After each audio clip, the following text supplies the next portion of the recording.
أعوذ بالله من الشيطان الرجيم بسم الله الرحمن الرحيم وبه نستعين وهو خير الناصر ومعين. قابل قدر سامعین و ناظرین، کیدای شي دا خبره تاسو مونږ مخکې اورېدلې وي، یوه واقعه چې زه غواړم تاسو خدمت کې ذکر کوم. هغه دا چې یوه ښځه یو ملا ته رسي، ته یې چې مېړه مو څخه ړنګه ویي مه ده تویز او ته تویز کوي امور چالاک دی، خیار دی، ته د کاڅه تویز کله چې مېړه غړنګه ویي دا به بیا غاښو کې ټینګ ونیسي.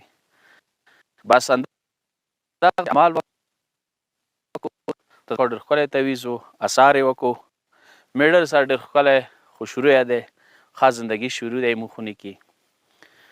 نو مقصد تاسې به دغې خبرې نه دا اخیستی وي چې دغه ملا ویلې دا خبره ورته وکړه دې دپاره چې چونکې مېړه که غړنګه ویل هغه نه زیات ښځې ویله، نو چې کله ښځې ویله مجبور و چې شوهر به هغه ویله.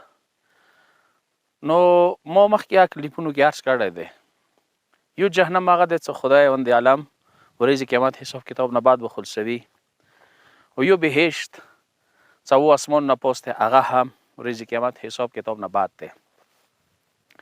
خبره دغه دی چې دغې دنیا کې هم جنت شته چې موږ ځان ته خلاص کړو، جهنم شته چې ځانونه وساتو. او داسې خونو کې جګړې، غړانګې ویل، ژبې استعمالول چې چورې د هر نه ډېر زیات تیره، یعنې دوره بچکونه وي تیره، توره به نه وي تیره، لکه ځنه ژبې تیرې دي چې هغه زړونه زخمي کوي.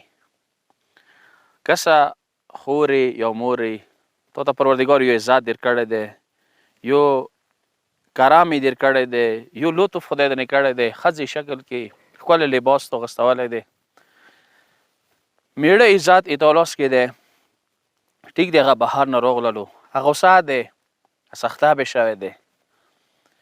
که ته څه دی کوشش وکړې، خواري وکړې څه هغه شوهر ته خوږې لهجې څخه رام کړي، تسلیم کړي، ډېره ښه به وي. روایاتو کې شته توی هغه بعد لهجې باندې صبر وکړو، تحمل وکړو، برداشت وکړلو.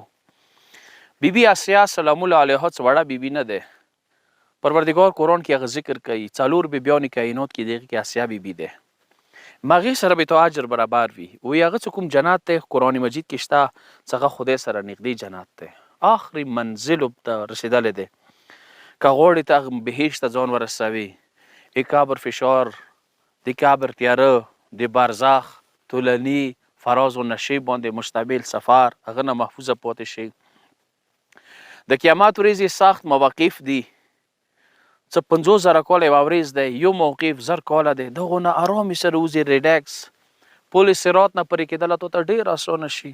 راشه کور جنت که، خپل شوهر سره غړنګې ویل، سختې لهجې کې خبرې کول پرېږدوه، تحمل وکړه، مسکراهټ انداز کې خپل شوهر ته دا جمله استعمال کړه چې پیغمبر یې انی احبک، څه شوهر یا میړه تاسو زمینه کوم، ته مانې ګران یې،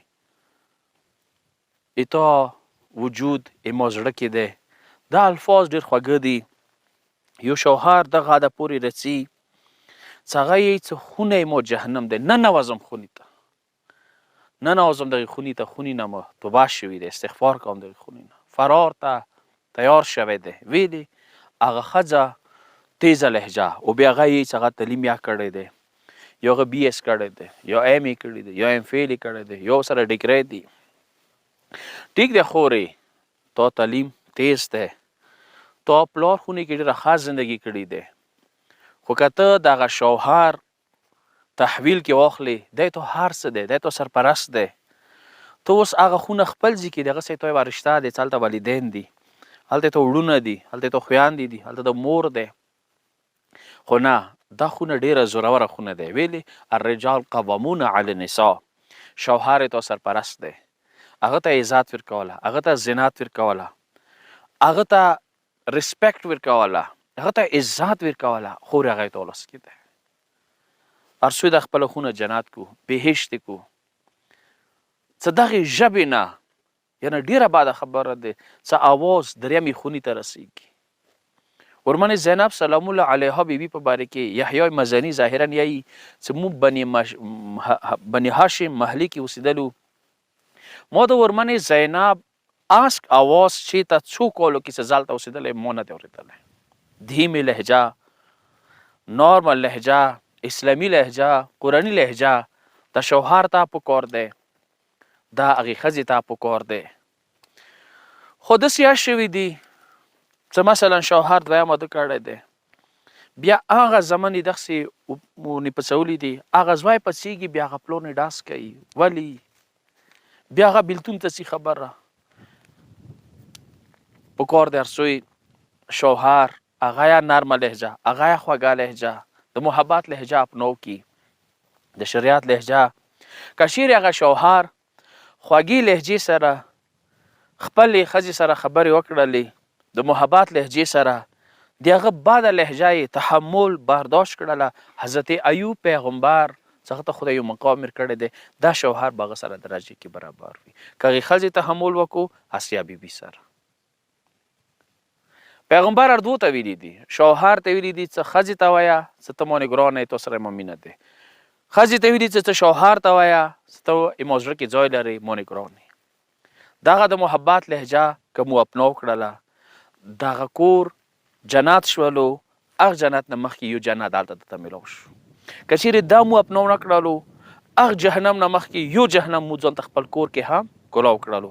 پروردګاره مو ته دا توفیق نصیب وګرځولی کې او دا طاقت خدای مو ته نصیب کې چې موږ یې خوږه لهجه، د محبت لهجه او خپل کور خپل لاسه جنت جوړ کړو. واخر دعوانا الحمدلله رب العالمین.